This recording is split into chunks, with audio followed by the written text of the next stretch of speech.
작은 서점.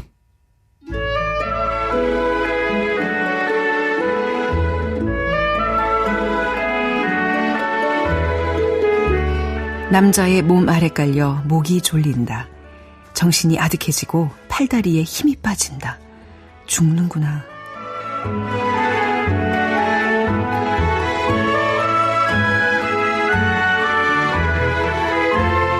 안녕하세요. 작은 서점 아나운서 최원정입니다. 하재영의 산문집 지극히 나라는 통증 첫 문장으로 문 열었습니다. 폭력과 불안, 중독과 폭식, 거식, 또 나이 들면서 겪는 고통까지 작가는 우리 몸을 통과한 고통과 결핍이 어떻게 이야기가 될 수 있을까에 대해서 사유하고 있는데요. 우리가 느끼는 고통을 어떻게 바라볼 것인가 생각하는 시간이 될 것 같습니다. 책에 대한 자세한 얘기는 잠시 후 편집자의 방에서 자세히 만나보겠습니다.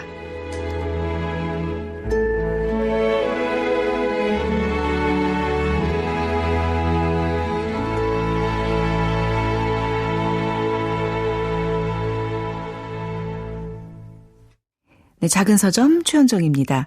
자, 이번 한 주 작은 서점에서 마련한 책 선물 있습니다. 제2의 미생이라고 불리며 많은 직장인들의 공감을 얻었던 베스트셀러 서울 자가의 대기업에 다니는 김 부장 이야기, 웹툰 단행본 5권 세트로 만들었습니다. 이게 또 드라마로도 제작이 되었잖아요. 자, 서울 자가의 대기업에 다니는 김 부장 이야기 책 받고 싶은 분들은 이번 주 금요일까지 작은 서점 인스타그램을 통해서 신청해 주시기 바랍니다. 추첨을 통해서 배송을 해드리겠습니다. 인스타그램에서 작은 서점 검색하시면 들어오실 수 있습니다.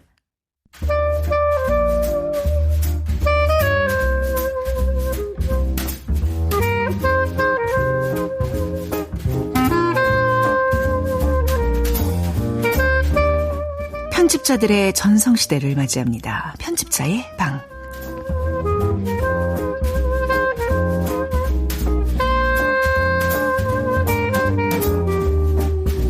네, 김진영, 이현실 두 분과 함께하는 시간입니다. 전 두 편집자님들만 있으면 든든해요. 어서 오십시오. 안녕하세요. 네.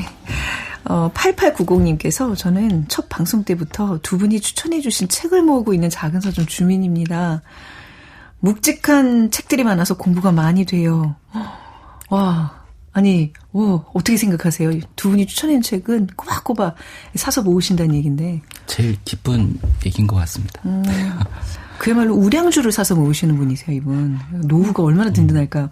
왜 책들도 중에서도 저건 내가 평생 가져가야지, 저건 내가 계속 꽂고 있으면 50대, 60대 그 이후에 정말 손자보고 나서도 읽을 수 있겠구나 하는 책들 있잖아요. 근데 약간 두 분의 추천은 좀 그런 느낌이거든요. 이분 정말, 왜냐면 또 10년, 20년 후면 그 책값도 오를 텐데. 지금 너무 좋은 투자라고 계시는 것 같아서 드리는 말씀이에요. 맞아요. 편집자한테는 가장 기쁜 얘기예요. 저희가 네. 소개하는 책들을 누군가 읽어주고 모으고 있다는 게. 그리고 저 또한 이제 김진영 대표님이 추천해주신 책들이 이제 제 서가에 쌓여가고 있는데 항상 기대가 돼요. 저희 주제 정하고 나서 어떤 책을 골라주실까 하면. 그래요? 이번에도 이거 읽고 싶었는데 하면 그 책을 골라주시더라고요. 제가 할 얘기를. 그야말로 뭐 서로 찌찌뽕 반사 막 이렇게. 와. 아무튼 뭐 제가 마치 모은 것처럼 마음이 든든해집니다. 저도 늦게나마 좀 그래야 되겠네요. 뭔가 이렇게 뺏긴 것 같아요. 선점을. 자, 오늘 어떤 주제로 어떤 책을 준비하셨나요? 오늘의 주제는 고통입니다. 묵직한 주제인데요. 네, 고통 어떤 부분에서 오는 고통인지가 다른데요. 제가 고른 책은 박소령 작가님의 실패를 통과하는 일이라는 책입니다. 그러면 김진영 편집자님께서는? 제가 가지고 온 책은 하재영 작가님의 지극히 나라는 통증이라는 책입니다. 오늘 주제가 아무래도 고통이다 보니까 책 제목들이 이런데 막 미리 좀 말씀해 주세요. 막 가슴을 쥐어 뜯는 그런 느낌으로 마무리가 되는 거 아니면 뭔가 이렇게 희망도 좀 있어요? 희망이 있죠. 그래요? 네. 제발 있기를. 있어요? 제가 고른 책에는 또 엄청난 희망이 있습니다. 그래야 돼야만 합니다. 네. 이 밤중에 정말 무거운 짐을 하나 가슴에 얹고 잠드시면 안 되잖아요. 우리 청취자분들. 자, 편집자의 방, 고통이라는 묵직한 주제로 우리 이현식 대표님이 고른 책, 네, 실패를 통과하는 일 얘기를 좀 들어보겠습니다. 어떤 책이에요?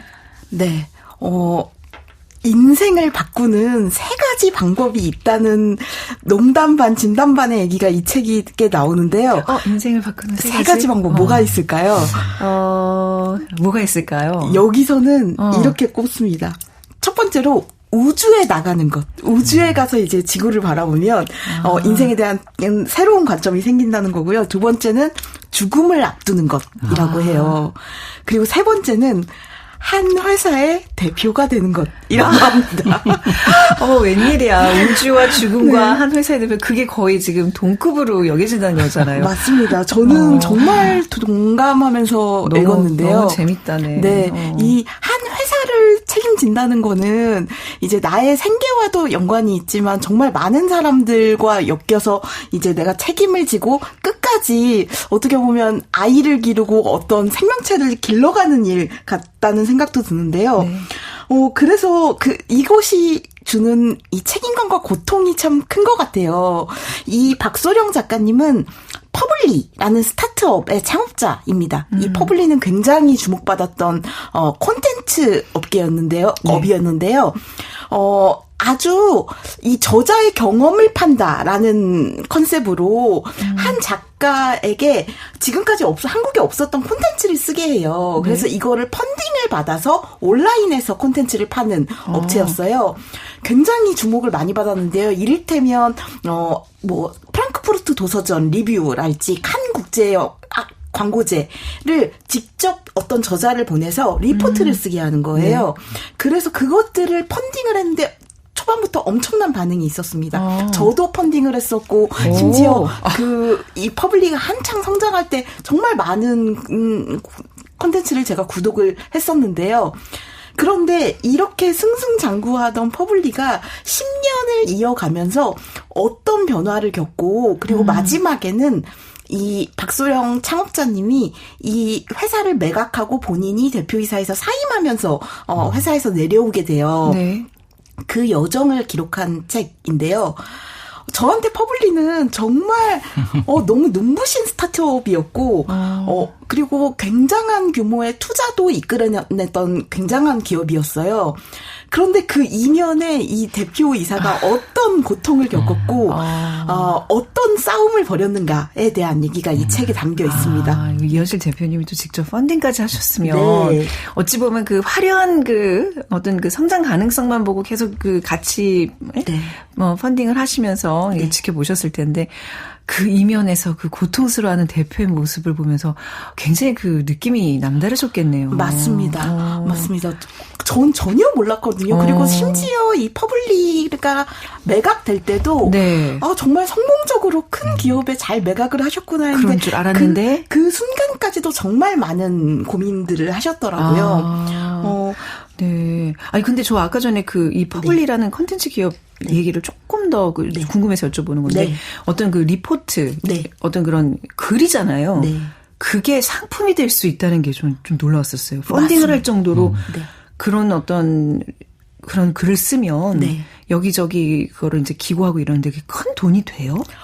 처음에 그러니까 보통은 프랑크푸르트 도서전, 칸 국제광고제 이런 것도 언론에 보도가 되지만 네. 어떤 대표적인 이면에 있는 것들만 보도가 되잖아요. 그렇죠. 네. 그런데 이 퍼블리에서 저는 그 프랑크푸르트 도서전 리뷰를 했을 때 직접 거기에 저자가 가서 각 세미나들에 대한 녹취와 그리고 거기 나온 사람들에 대한 인터뷰 이런 것들을 네. 굉장히 깊게 다뤄요. 그러니까 일하는 사람들에게 굉장히 유용한 정보들을 펀딩을 하기 시작한 거예요. 그러니까 어찌 보면 돈은 있는데 시간이 없어서 그 콘텐츠를 접하지 못한 사람들한테 제공해주는 사업성이 있었군요. 네. 그래서 초반에 책을 좋아하는 사람 그리고 더 일을 잘하고 싶은 사람들한테 굉장한 호응을 얻었는데요. 네.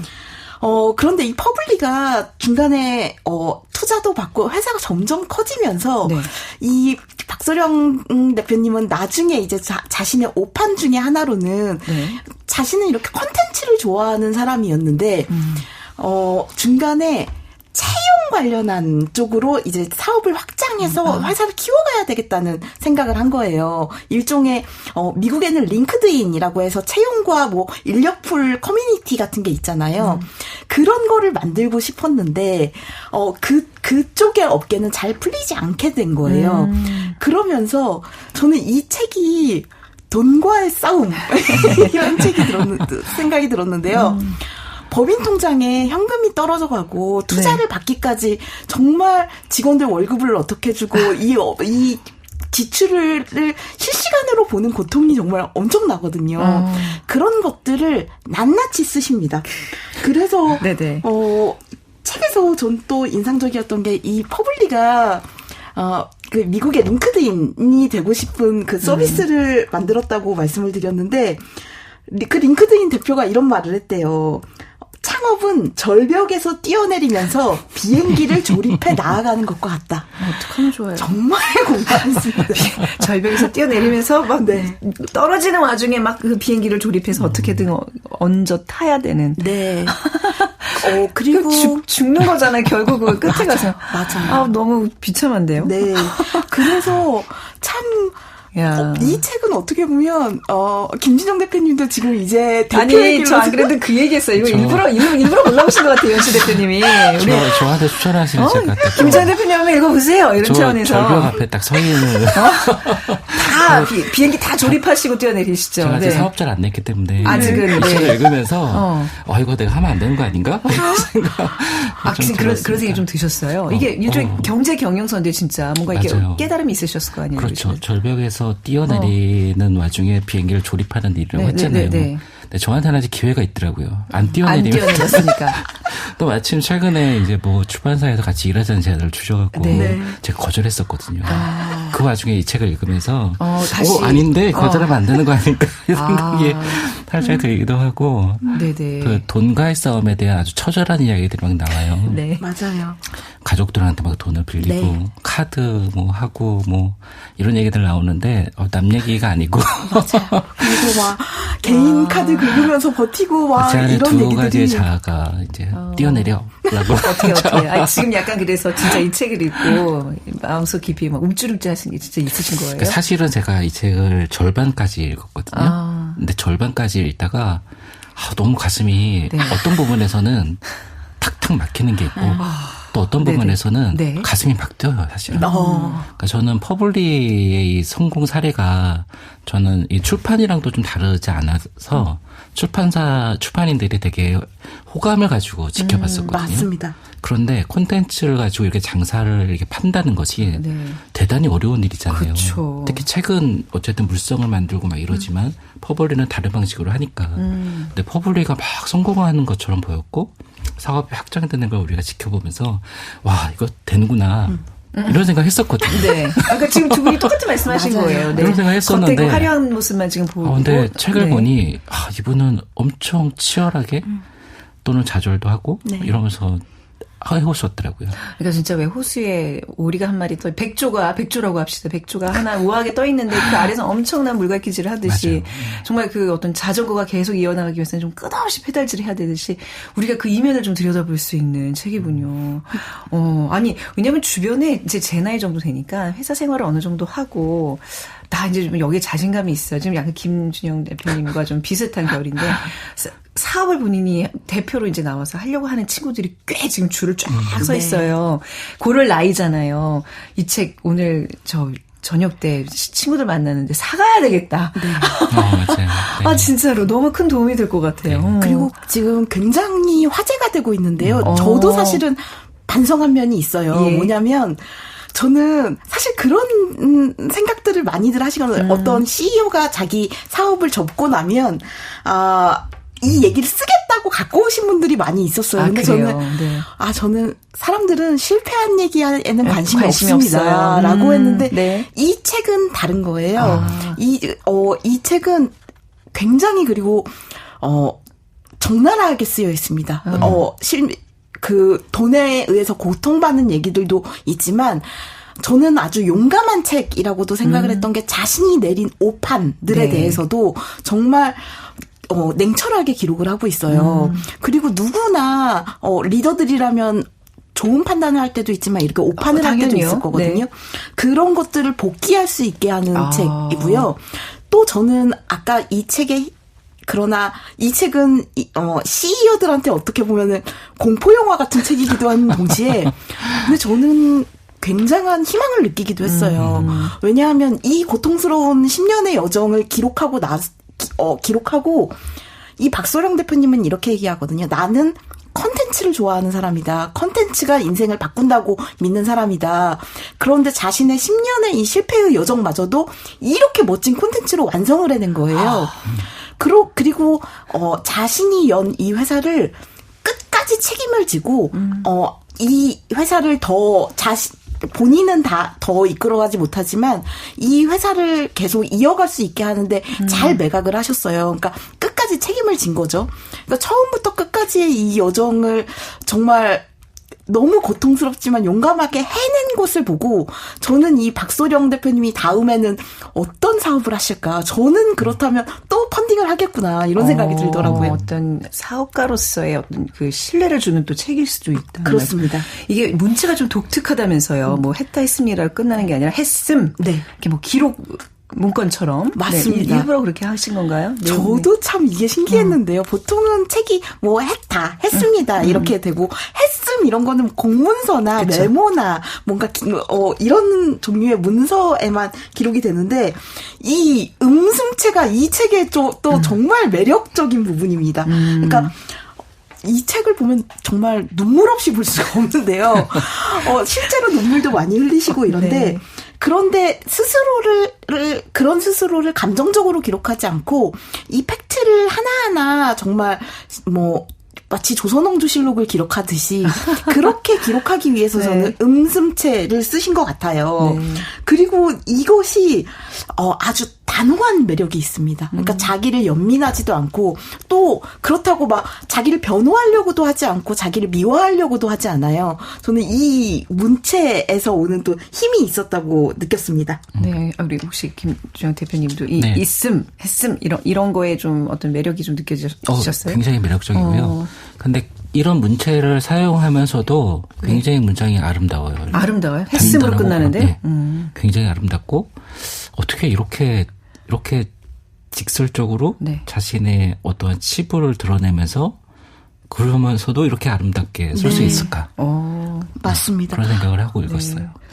우리 두 분, 이현 씨, 김주영 대표님, 이제 앞으로 지금 바삐 일하시는 한 분 또 앞으로 이제 바쁘게 또 사업을 꾸려나가야 되는데 이 책을 읽으면서 어떻게 좀 두 분은 일에 대해 얻은 힌트가 있나요? 네. 그걸 얻어야지 진정으로 독서를 잘했다고 볼 수 있을까요? 두 분은 특히, 네, 우리 김지영 대표님. 내가 이렇게 일을 해야 되겠다. 이거 해야 되나? 아니, 그거예요? 해야 되나? 하나 있고. 저한테 말투 참 웃긴데, 해야 되나? 저한테 네. 두 가지의 자아가 네. 있는데, 저한테도 역시 콘텐츠를 만들고자 하는 어떠한 가슴 뛰는 그런 설렘과 그런 욕심과 열망이 있는 반면에, 한편으로는 회사를 운영해야 되는 자금을 조달하고 막 이런 일들을 해야 되는 두 가지 자아가 있는 거잖아요. 네. 이 두 가지 자아가 이 책을 읽으면서 끊임없이 싸웠고 그래서 이게 어려움들 실패에 대한 이야기를 읽으면서 제 마음 한편에서는 저한테는 7명의 작가님이 계셔. 이런 생각을 하면서 이게 제 안에서 내면의 갈등을 갖고 있었고 그러면서도 저는 아직은 창업을 준비하고 있고 진행을 하고 있지만 그 이전에 제가 그냥 월급 받으면 다녔던 일들도 생각이 많이 났어요. 네.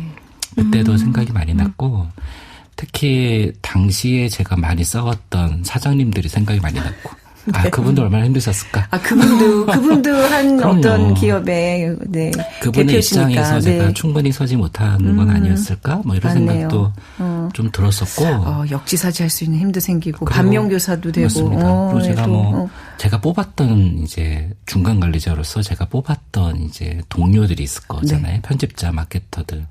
되게 좋은 관계로 지금까지 만나는 친구들도 있지만 안 좋게 헤어진 친구도 있죠. 그럼요.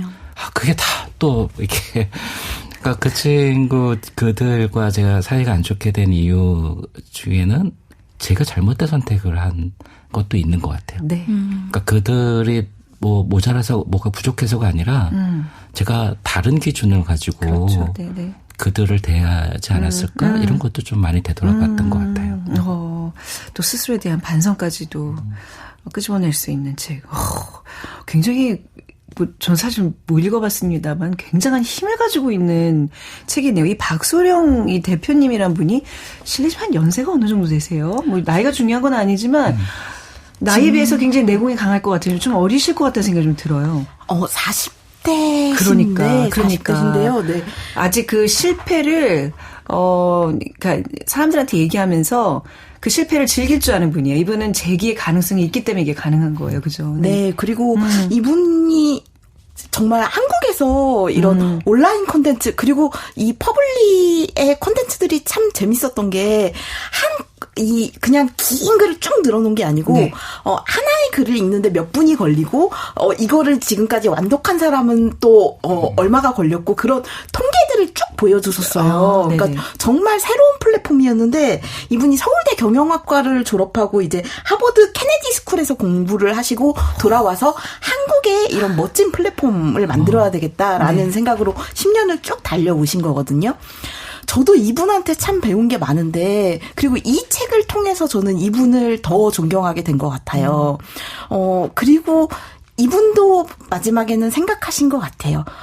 내가 좋아하는 건, 링크드인처럼 커지는 것보다는, 난 콘텐츠였구나. 내가 좋아하는 것에 집중해야 되고, 창업자가 회사를 만들었다면 자기가 가장 좋아하고 잘하는 일에 몰두해야 되는구나라는 깨달음을 얻어서 저도 역시 내가 좋아하는 것을 믿고 달려가야 되겠다라는 생각도 또 했습니다.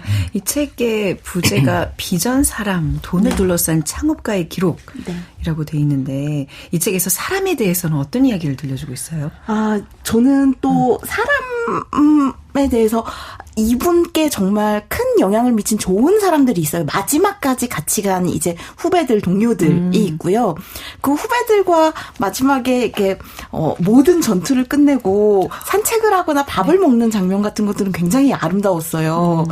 그리고 또 한편으로는 이 책의 한 장에 레이오프, 그러니까 직원들을 내보내야 되는 순간들에 대한 내용이 있습니다. 자금을 확보하기 위해서, 고정비를 줄이기 위해서 직원들을 내보내는 과정인데 이 책에서 가장 고통스럽고 힘든 장면이 아닌가 싶어요. 그 순간에도 이제 정신을 바짝 차리고 사람들에게 그것을 설명하거든요. 남는 사람과 떠나야 될 사람들 모두에게요. 그런 장면들도 너무 좋았고요. 저는 또 하나는 이분이 이런 얘기를 합니다. 지금 내가 채용을 한다면 딱 하나의 레퍼런스만 보겠다. 그거는 어떤 일의 끝에 다다랐을 때 이 사람이 어떻게 행동하는가라는 것인 거예요. 네. 그 사람이 고통을 대하는 태도를 보여주는 게 마지막에 이 사람이 어떻게 하는가라는 것이거든요. 저는 그 말도 정말 공감이 갔고요. 그러니까 끝까지 사람을 사실 끝까지 봐야 된다는 얘기잖아요. 그 인내심도 보통 일이 아닌데. 네. 그리고 퇴사할 때도 어떻게 하는가. 이분도 자기가 만든 회사를 퇴사하면서 끝까지 책임을 진 것인데 직원도 마찬가지로 퇴사할 때 어떤 태도를 갖고 어떻게 자신의 일을 마무리하고 가는가도 굉장히 중요하다 이런 얘기도 하십니다. 책 제목이 실패를 잊으려고 하는 일, 실패를 지우려고 하는 이게 아니라 통과하는 일이죠. 저는 통과라는 단어가 굉장히 마음에 드는데 혹시 김진영 대표님도 내가 좀 이렇게 편집자로서 여러 번 말씀하셨던 것 같아요. 아픈 손가락 이런 얘기도 했었고, 우리가. 그 가장 큰 실패, 어떻게 통과했는지, 이런, 그런 본인의 어떤 에피소드가 이렇게 주마등처럼 스쳐가는 그런 좀 경험이 있으세요? 지금 이 책 접하시면서? 되게 많이 있죠. 되게 많이 있어요? 얘기했던 사람에 관한 거가 가장 많이 저는 기억이 났고, 그리고 이분이 어떠한 콘텐츠 사업을 할 때도 되게 정교하게 계산을 하거든요. 그러니까 사업의 성공과 실패에 대해서 정교하게 계산을 하고 그게 CEO로서의 마땅한 책임감 같은 것인데 저 같은 경우는 되돌아보건데 직감이 되게 많이 발휘되지 않았을까. 그러니까 되게 구체적이지 아니한 어떠한 책을 선택하거나 어떤 원고를 만들거나 어떤 책을 론칭하거나 시리즈를 론칭할 때 그런 직감 이런 거에 되게 의존하지 않았을까? 뭐 이런 생각이 좀 들었고 그런 부분에서 이제 성공한 적도 있고 실패한 적도 있지만 실패의 리스크를 줄여나가는 방식에 대해서는 제가 월급 받는 사람으로서 되게 어떤 면에서는 책임감이 없지 않았을까? 이런 생각이 좀 들기도 했었습니다. 네. 어떠세요? 그러니까 이제 이런 실패를 통과하는 일이 쉬운 일이 아니거든요. 저는 뭐 조금 결은 다를 수 있지만 저는 뭔가 이렇게 제가 성과가 잘 안 났어요. 뭐 예를 들어서 뭐 어떤 프로그램인데 시청률이 하는 거 반응이 별로. 전 절대 제 탓을 안 해요. 남 탓을. 근데 그게 약간 정신 건강에 되게 좋은. 그러니까 어찌 보면 저의 나름의 실패를 통과하는 그런 방식이었던 것 같아요. 지금 생각해보니까. 네. 이렇게 막 다 적어놓고 이게 뭐가 나의 실수고 뭐 업무 일지를 쓰듯이 이런 일은 저는 별로 안 했던 것 같아요. 저는 사실 출판을 한다는 거는 좀 끊임없이 실패하는 일 같거든요. 그런 더 많죠. 네, 그래요? 실패가 훨씬 많은 것 같아요. 그래서 실패를 통과하는 일이라는 말이 저도 참 좋은 게 끊임없이 실패를 감당하면서 가는 거예요. 근데 저는 이제는 그렇게 생각하려고 하는 것 같아요. 항상 책은 기대한 것보다 안 되는 일이 더 많거든요. 맞습니다. 그래서 저는 실망은 하되 절망은 하지 말자라는 그래요, 생각으로 건너가자고 생각해요. 출판계에서 가장 높은 성공률을 보이는 그쵸. 이야기장수 대표님 저런 얘기를 할 정도라면 할 정도라면 출판계는 진짜 무수한 실패를 견딜 수 있어야 감당할 수 있지 않을까 이런 생각이 드네요. 실패를 통과하는 일, 이 책에서 이현실 대표님이 밑줄 긋고 싶었던 부분 낭독을 좀 부탁드려볼까요? 네. 젠슨 황은 유튜브 채널 어콰이어드와의 인터뷰에서 이렇게 힘들 줄 알았더라면 결코 창업하지 않았을 거야 라고 답하면서 이렇게 덧붙였다. 하지만 그게 바로 창업자의 슈퍼파워라는 것이다. 본인도 매일 스스로에게 어려워봐야 얼마나 어렵겠어 라고 세뇌하듯 말한다고 한다. 생각한 것보다 실제로는 훨씬 더 어려울 것이기 때문에 그렇게라도 자신의 뇌를 끊임없이 속여야 한다고 고백한다. 나는 어려워봐야 얼마나 어렵겠어 보다는 인생은 고통이다 라는 부처의 말을 자주 떠올렸다. 항상 기본값을 고통으로 설정해두고 어떤 일이 닥쳐도 사업이란 게 원래 그러려니 인간의 본성이 원래 그러려니 하고 초연해지려 애썼다. 현실의 나는 오늘도 맨땅에 헤딩하고 있지만 깨지면서 온몸으로 배우는 것이 있으니 전혀 무의미한 것만은 아니라고 믿으며 정신승리를 하고자 했다. 지금은 이런 생각이 든다. 결국 창업은 나는 누구인가? 라는 질문을 회피하지 않고 정직하게 매일매일 답을 내야 하는 일이라고. 그렇기에 지난 10년을 보내며 내가 얻은 가장 소중한 것은 이 시간을 온몸으로 통과해낸 나 자신이다. 그리고 이것은 그 누구도 가져갈 수 없는, 흉내낼 수도 없는 오롯이 나만의 것이기도 하다.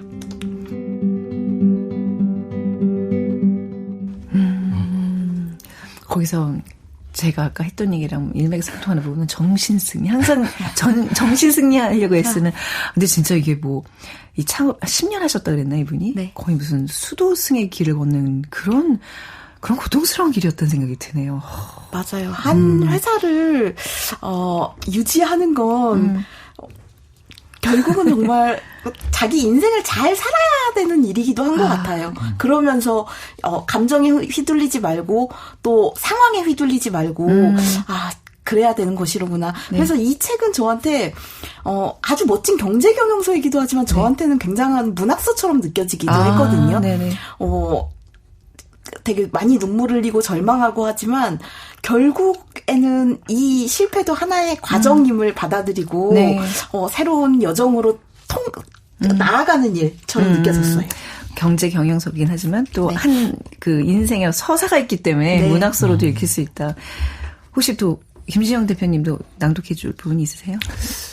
저 아까 전에 돈 관련된 이 책의 굉장한 장점은 굉장히 좋은 인용이 많습니다. 네. 한번 들어볼까요? 그러니까 저처럼 경제경영서를 아주 드물게 읽는 사람들한테는 이게 한 권만 제대로 읽어도 굉장한 유익이 있을 것 같고요. 그 중에 이제 인용문인데요. 저한테 가장 와닿았던 인용문을. 왜 웃으면서 시작을 하세요? 도대체 어떤 구절이길래 이렇게 기대하게 만들어요? 네. 그리고 또 그 다음에는 현금이 필요했다. 나에게는 현금이 없었다. 나는 하루 종일 현금만 생각하고 현금만 이야기하고 하늘을 보면서 현금을 애원했다. 내 나라를 줄 테니 현금을 다오. 결국 나는 내가 하기 싫은 일, 다시는 하지 않겠다고 맹세했던 일을 하고 말았다. 나는 귀가 있는 사람이라면 누구한테든지 현금을 달라고 졸랐다. 친구, 가족은 물론이고 안면에 있는 모든 사람에게 현금을 빌려달라고 했다. 여기까지고 인용문입니다. 네. 인용문이에요. 네네네. 이거 저한테는 제가 이야기인가 이런 생각이 들기도 했고, 네. 근데 놀라운 것은 네. 이 이야기를 했던 사람은 이제 필 라이트라는 사람이에요. 스탠퍼드 MBA를 졸업하고 회계사로 일했고, 이 사람이 결국 나중에 나이키를 창업하게 되죠. 엄청난 성공을 거두었던 그렇구나. 사람에게도 네. 이러한 상황도 있었던 것이고, 여기 이런 문장이 나오죠. 결국 나는 내가 하기 싫은 일, 다시는 하지 않겠다고 맹세했던 일을 하고 말았다.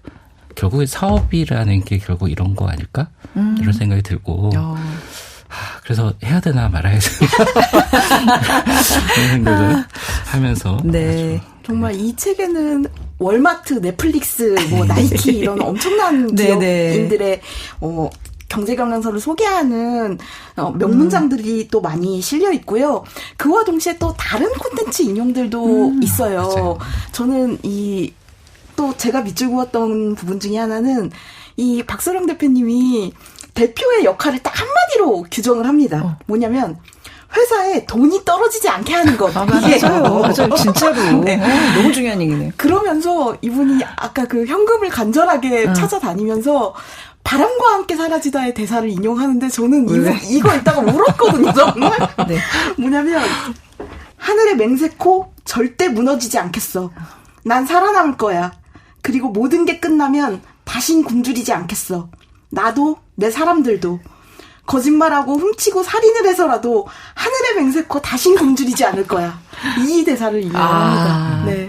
이렇게 처절하게 이 대한민국 사회에서 창업을 한다는 일이 이렇게 어렵습니다. 와, 한 창업가의 정말 처절한 이야기지만 우리 인생에서 어찌 보면 다 피할 수 없는 실패들이 있는데 이걸 어떻게 다루고 견딜 것인가에 대한 아주 소중한 경험담, 회고록 같은 그런 책이네요. 이 책에 어울리는 노래 어떤 곡인가요? 네, 제가 오늘 선곡한 곡은 네. 신해철의 민물장어의 꿈입니다. 좋다. 네, 이 신해철님이 자신의 장례식장에 울려 퍼질 노래라고도 말씀하신 곡이었죠. 네. 이 회사를 창업자가 자신이 세운 회사를 퇴사한다는 건 어떻게 보면 또 하나의 죽음이었을 수도 있겠다라는 생각이 드는데요. 근데 이 박소령 대표님은 또 그것을 긴 여행을 끝내듯이 이 책으로 정말 의미 있고 아름답게 멋지게 끝내셨다는 생각을 해서 골라왔습니다. 네, 작은 서점 최현정입니다. 편집자의 방 오늘은 고통이라는 주제로 함께하고 있습니다. 이제 김진영 편집자님이 소개해 주실 책 얘기를 본격적으로 나눠보겠습니다. 하재영 작가의 지극히 나라는 통증. 네, 자체가 그냥 통증 그 덩어리라는 그런 느낌인 것 같은데 어떤 책이에요? 제가 하재영 작가님을 굉장히 좋아하고 제가 이제 작가 알림을 해놓는 몇몇 안 되는 작가님 중에 하나고 작가님의 책이 지난달 나온 지 한 달도 안 된 시점인데 다 두 분이 오늘 따끈따끈한 책을 가져오신 거군요. 읽지도 않고요. 네? 이 책을 하겠다고 제가 결정을 하고 읽었습니다. 제가 생각할 때 그 하재영 작가님은 제가 작은 서점을 통해서 소개했던 이제 해외 작가들 가운데 비비언 고닉이 있었고 아니 에르노가 있었어요. 네. 근데 비비언 고닉은 되게 자전적인 에세이의 전형을 만들어낸 사람이라고 평가를 받고 아니 에르노는 픽션과 논픽션의 경계를 허무는 방식으로 네. 문학의 지평을 넓혀간 사람이라고 할 수 있는데 저는 하재영 작가님이 고닉과 에르노의 중간에 있는 것 같아요. 그래서 자전적 에세이를 가장 잘 쓰시는 분 중이 아닐까. 그래서 이분이 이런 평가를 받는데 형식과 주제면에서 새로운 영토로 개척한 논픽션 작가다. 네. 이런 평가를 받아요.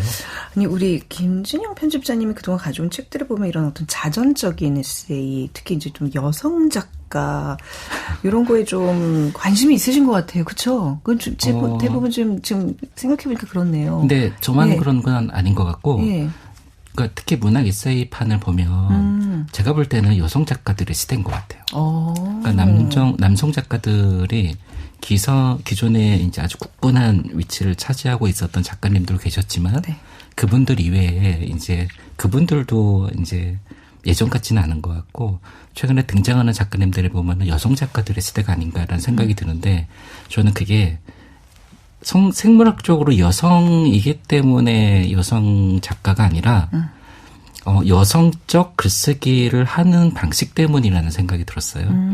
제가 저만이 아니라 많은 독자들이 주목하고 있는 지점도 그 지점이 아닌가 하고 그런 부분에 대해서 오늘 소개하면 좋겠다라는 생각이 좀 들었습니다. 여성적 글쓰기라 이 부분도 천천히 좀 풀어보기로 하고 먼저 하재영 작가님에 대해서 조금 더 여쭤보겠습니다. 그 프로필을 보면 소설을 쓰면서 등단하셨는데 지금 뭐 이렇게 르뽀 에세이를 또 주로 쓰시는 분이고 네. 좀 독특한 면이 좀 있으신 것 같아요. 네네. 네. 이분이 2006년도에 등단을 하셨고 예. 그리고 2권의 소설도 내셨습니다. 소설도 있으시고요. 장편 소설 1권, 단편 소설을 모은 소설집도 냈었고 이제 어린이 문학 책도 좀 내시고 이런 작업을 해오시다가 근데 이 책의 프로필을 보면은 2006년에 등단하고 2018년도에 나온 책부터 이렇게 소개를 해요. 그러니까 이분이 2018년도가 되게 중요한 게 이분한테는 2018년도에 아무도 미워하지 않는 개의 죽음이라는 책을 냅니다. 이게 르뽀거든요. 르뽀예요. 네, 르뽀고 논픽션입니다. 이 책이 당시에 아주 많이 판매되진 않았지만 굉장히 좋은 평가를 받습니다. 굉장히 좋은 평가를 받고 그리고 제가 이분의 책 가운데 처음 읽었던 책은 친애하는 나의 집에게라는 책인데요. 이 책이 저는 너무너무 잘 쓰여진 책이라고 생각이 들고 기획도 좋고 이분이 이야기하는 글을 쓰는 방식이 굉장히 독특하면서도 굉장히 아름답다는 생각을 했었어요. 그리고 제가 한번 여쭤본 적이 있었는데 왜 소설을 안 쓰시냐 이제 소설도 좀 좋았거든요. 네. 이분의 소설도. 근데 이분이 하셨던 얘기가 저는 논픽션에 집중하려고 합니다. 라는 얘기를 당시에 하셨어요. 그리고 나서 이분이 펴내는 책들 뭐 나는 결코 어머니가 없었다. 이런 책들을 보면 다른 작가들이 할 수 없는 영역들을 이분이 자신만의 독특한 문체 방식으로 만들어나고 있는 것이 아닌가 이런 생각이 좀 들었습니다. 그 서문에 나의 글쓰기는 결핍 속에서 통증에 네. 의해 형성되었다. 네. 이런 구절이 있던데 결핍과 통증 그리고 글쓰기에 대한 책. 그러니까 처음에 저는 이렇게 어디 아픈 뭐 이렇게 나의 관절도 아프고 뭐 마음도 좀 여기가 상했고 뭐 이런 건 줄 알았는데 어떤 내용인 거예요? 그런 걸 수도 있습니다. 아 그래요? 네. 저는 이 책의 서문이 굉장히 좋은데 읽어주셨던 분이 서문에 네. 있는 문장인데요. 네. 그 서문이 굉장히 좋고 그리고 그 서문이 지나고 1장의 첫 시작을 보면 오늘 방송에서 처음 읽어주셨던 문장이 나오는 네. 그 부분인데요. 한 남자 아마 연인으로 보여지는데 연인에게서 무참히 이제 폭력을 당하는 장면에서부터 시작을 해요. 네. 하나의 문단인데요. 연인으로부터 무참히 이제 당한 폭력의 장면들을 기록하는 이야기부터 시작을 하거든요. 네. 근데 작가가 그 짧은 문단을 쓰기까지 굉장히 힘들었다는 이야기를 해요. 본인 얘기인가요? 본인 이야기입니다. 본인의 이야기고 그 한 문단을 쓰기 위해서 일주일간 책상 앞을 서성이면서 예. 겨우겨우 써낸 거죠.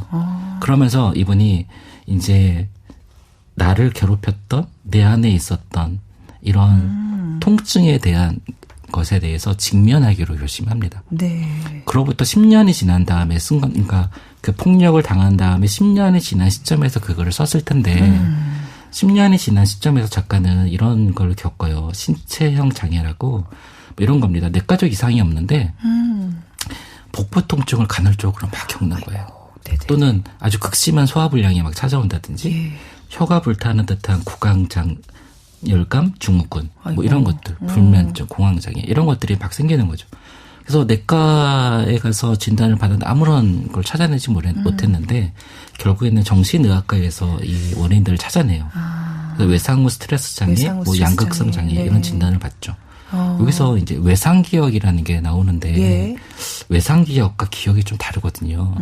기억은 이제 맥락이 있잖아요. 맥락이 있고 그리고 자의로 그 기억을 소환해낼 수 있어요. 저희가 그러니까 어떤 기억을 저희가 우리의 의지로 물론 의지가 아닐 때도 떠오를 수도 있지만 우리가 어떤 기억들을 끄집어낼 수 있고요.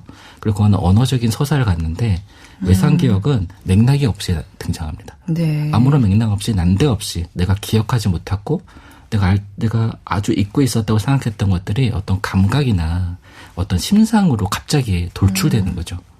그래서 이게 비언어적으로 파편처럼 이렇게 등장하거든요. 네. 이걸 이제 외상 기억, 트라우마 같은 것일 텐데 이 책은 그 외상 기억을 직면하려는 시도부터 시작되는 거죠.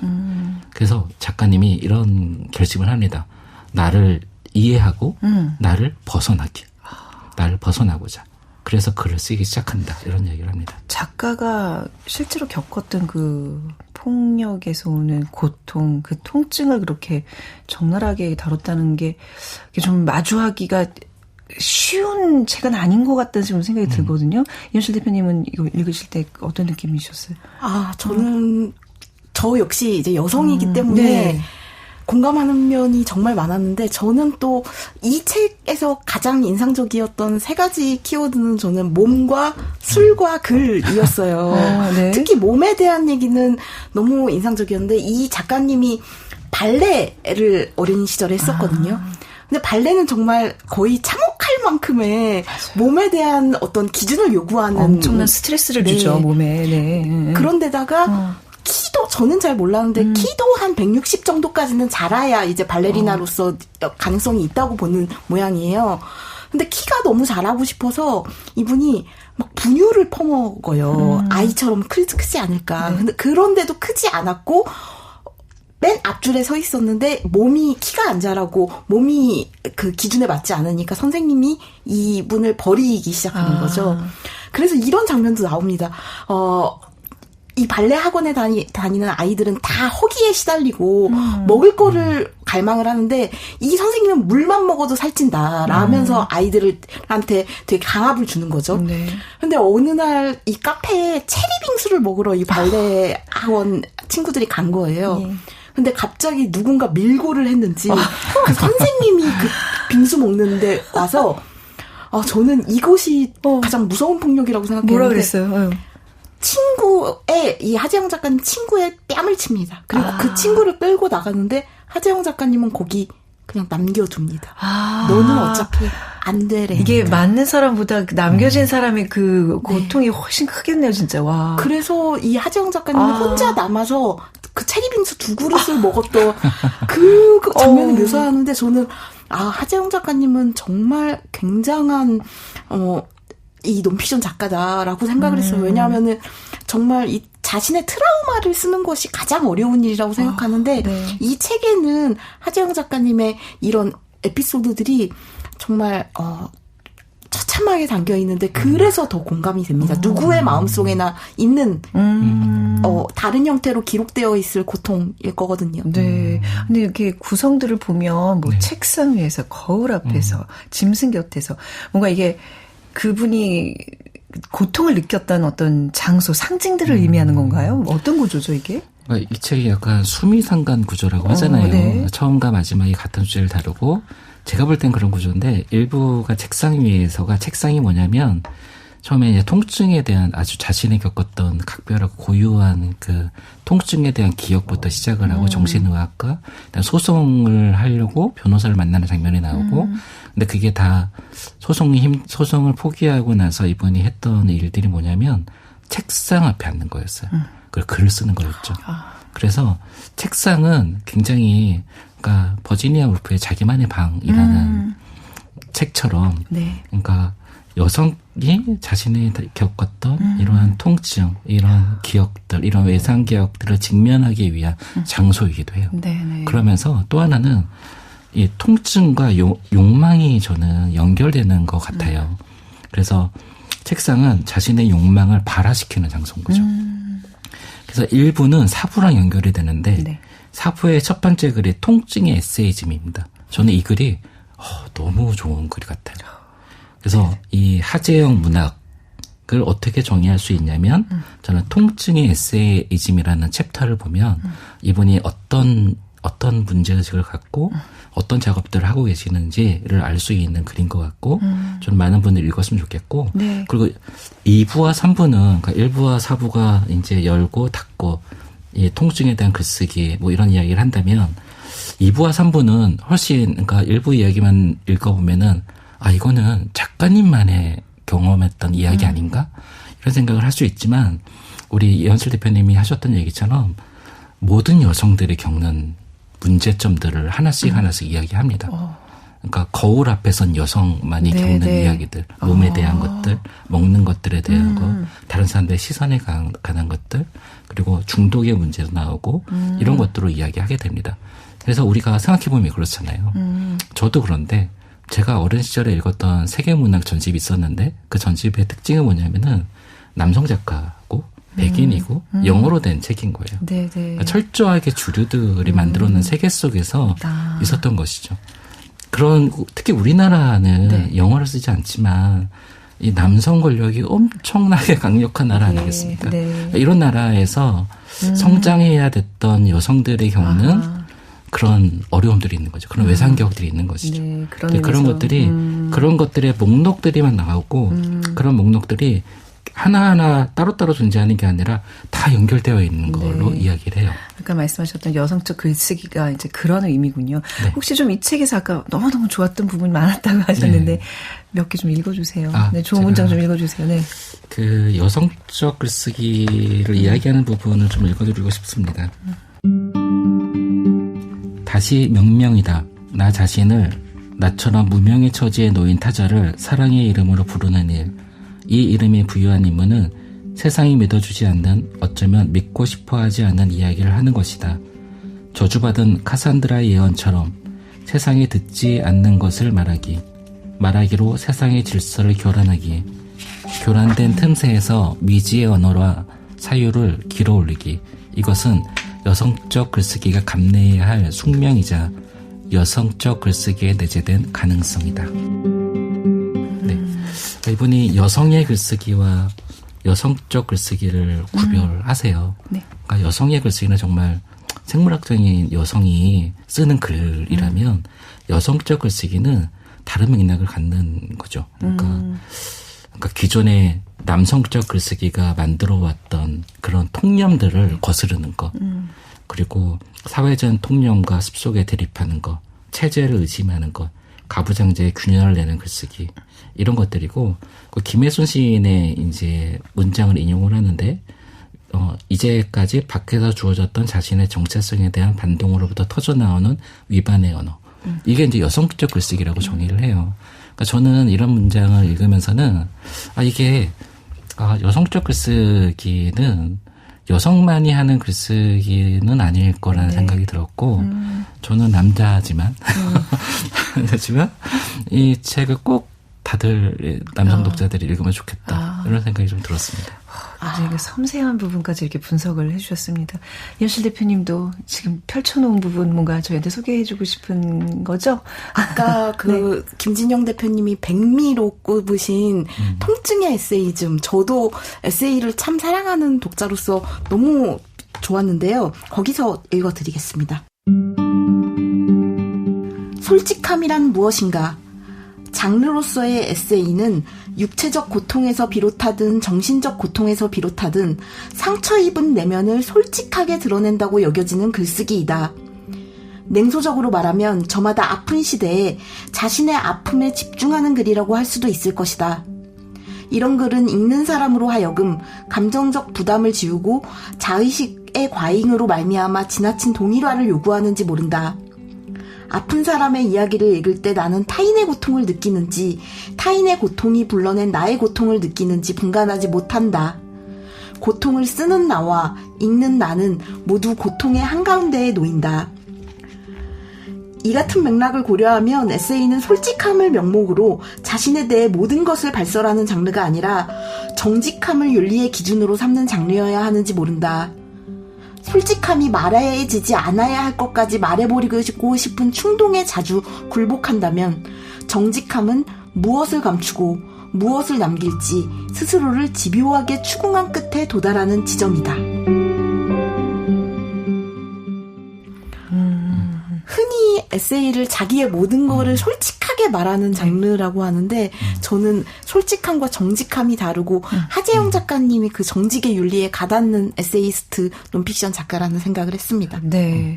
아, 오늘 정말 그 고통이란 주제지만 뭔가 이렇게 내가 행복에 이르는 길을 제시해주는 그 단어가 바로 또 고통이 아닌가 생각을 해보면서 뭔가 이렇게 굉장히 여운을 좀 즐겼으면 좋겠거든요. 빨리 좋은 곡 한 곡 붙여주세요. 네. 네. 김진영 대표님의 선곡입니다. 김유나님의 네. Going Home이라는 이제 노래를 좀 가져왔는데요. 이 책에 인용되는 시인 엘리엇의 문장이 있는데요. 집은 한 사람이 출발하는 곳이다라는 문장이 있어요. 이 책에서 굉장히 강조되는 게 장소예요. 장소. 책상. 그러니까 나의 통증을 다 마음껏 아파할 수 있는 곳, 욕망할 수 있는 곳, 비로소 내 자신이 되는 곳, 안식할 수 있는 곳으로서의 장소가 나오는데 그게 이제 집이라는 장소일 수도 있고 홈일 수도 있고 저는 이 노래가 누구에게나 그런 집이 있었으면 좋겠고 누구나 그런 네. 집으로 무사히 돌아갈 수 있으면 좋겠다는 마음으로 이 노래를 네. 좀 가져왔습니다. 좋습니다. 오늘 두 분 덕분에 실패와 통증을 직면하는 그런 시간을 가져봤습니다. 박소령 전 퍼블리 대표의 실패를 통과하는 일, 하재영 작가의 지극히 나라는 통증, 우리 청취자 여러분들도 꼭 한번 읽어보셨으면 좋겠습니다. 김진영, 이현실 두 편집자님과는 여기서 인사 나누겠습니다. 감사합니다. 감사합니다. 자, 두 분 보내드리면서 오늘 작은 서점 문 닫겠습니다. 지금까지 아나운서 최현정이었습니다.